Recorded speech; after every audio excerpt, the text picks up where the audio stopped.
The story is told of a woman who wanted to end her marriage, but she was so angry she wanted to find a way to hurt her husband in the worst possible way. A friend came up with a devious plan to hurt her husband deeply. Go home and act as if you really love him. Tell him how much he means to you. Praise him for every decent trait and every tiny gesture.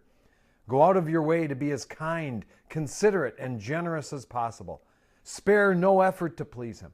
After you've convinced him of your undying love, then drop the bomb. Tell him that you're getting a divorce.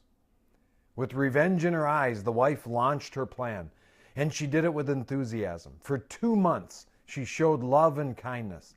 She listened, gave, served, validated, and lavished affection upon her unsuspecting husband. One day the friend called, "Are you ready to go through with the divorce?" "Divorce," she exclaimed. "I've discovered I really love him. Our marriage is better than ever. I can't imagine life without him." This is Tom Miller, pastor of Central Assembly, happily married in Superior, Wisconsin, with Fuel for the Fire, volume 636. It's called Live Love. The wife in our story learned something many never do. She learned love has more to do with actions and attitudes than it does with feelings. She discovered love is a decision, an act of the will. Her actions changed her feelings. Motion resulted in emotion. The feelings followed the behavior, which followed the decision to do the right thing. Many enter marriage with delusions of grandeur. The couple is drunk with infatuation. The feelings are flowing fast and furious, and our expectations are fueled by movies and storybooks that always end with happily ever after.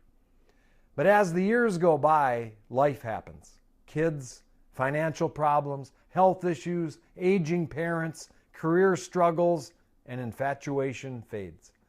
The gap between expectation and reality becomes an impassable gulf. The chemistry of infatuation is perfectly normal, but it's only meant to jumpstart a relationship, not to sustain it. When properly understood, as infatuation fades, love grows. Love is a verb.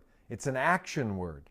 Jesus told us to love our enemies in Matthew 5:44. We are never commanded to like our enemies. God does not command feelings, but He does demand actions. And love is an action. Husbands, love your wives. Ephesians 5:25. My hunch is, as the husband in our story began experiencing the unmitigated love of his wife, something happened in him too. I'm sure he began to find ways to outgive his wife. And as the momentum began to build, the ecosystem of their home began to thrive. You cannot conjure up the feeling, but you can create an environment where love can flourish. It all starts with a decision to live love. That's the way I see it. And that's a little fuel for the fire.